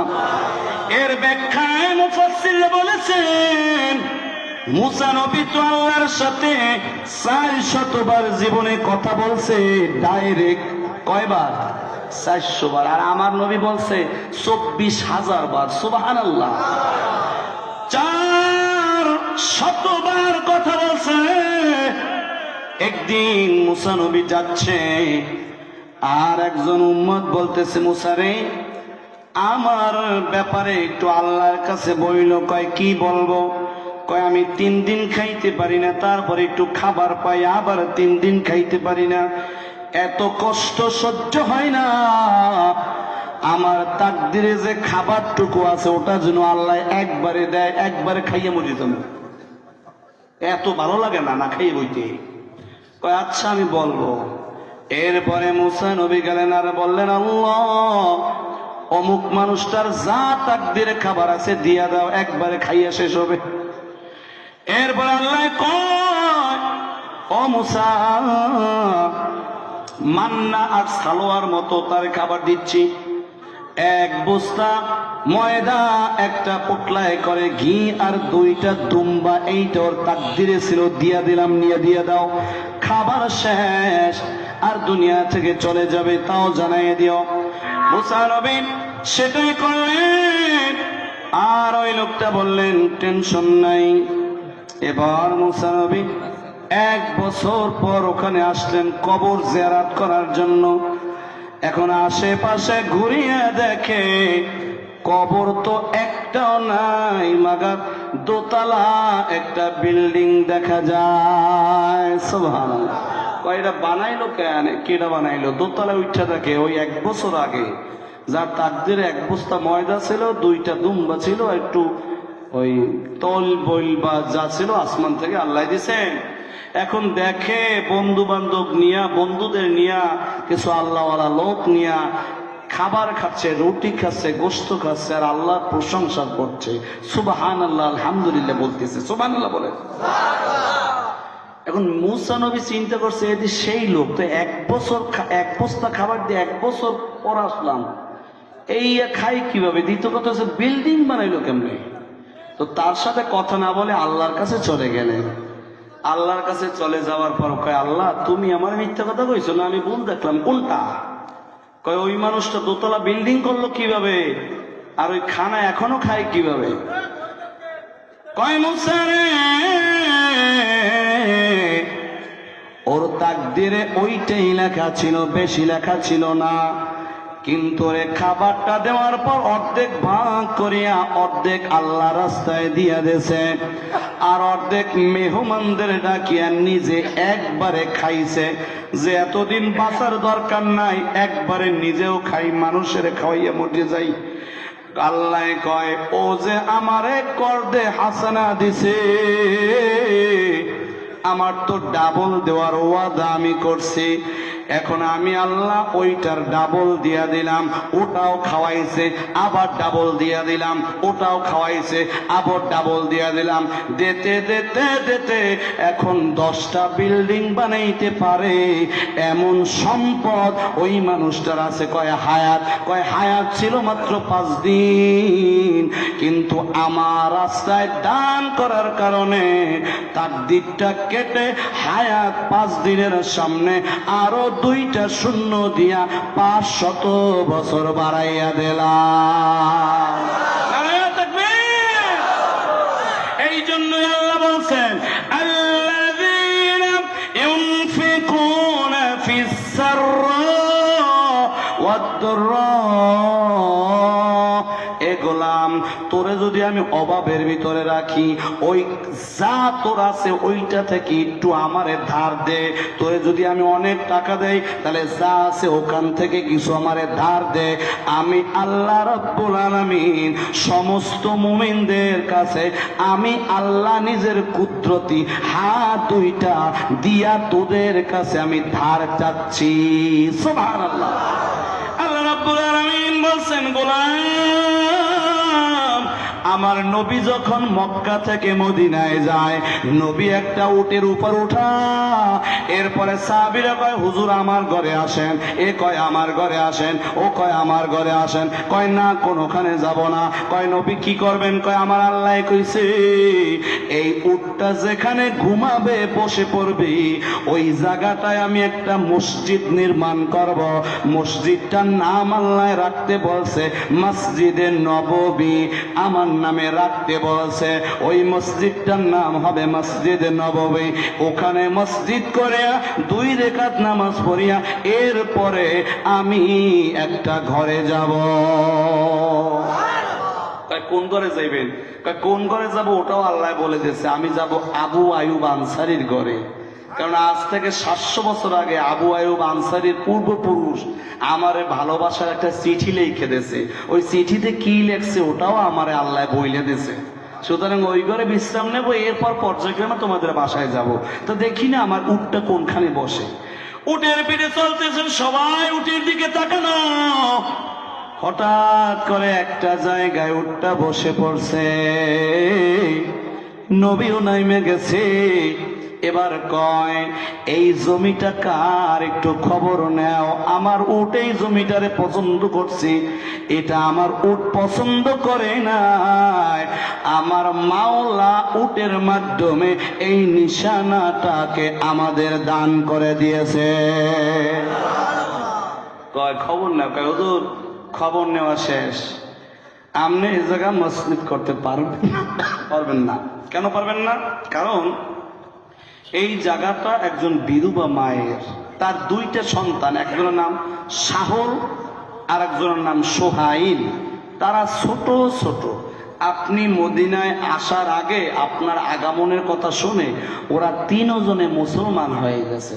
সুবহানাল্লাহ।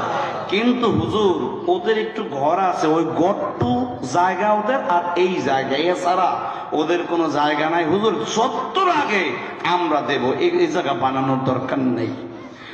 আল্লাহ নবী কই এই সিদ্ধান্ত তো আমি নিতে পারবো না।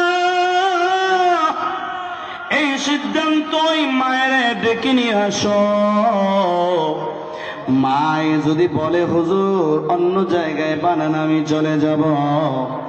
মায়ের ডাকলেন, মা এসে বললেন ইয়া রাসূলুল্লাহ, কি জন্য ডেকেছেন? কয় মা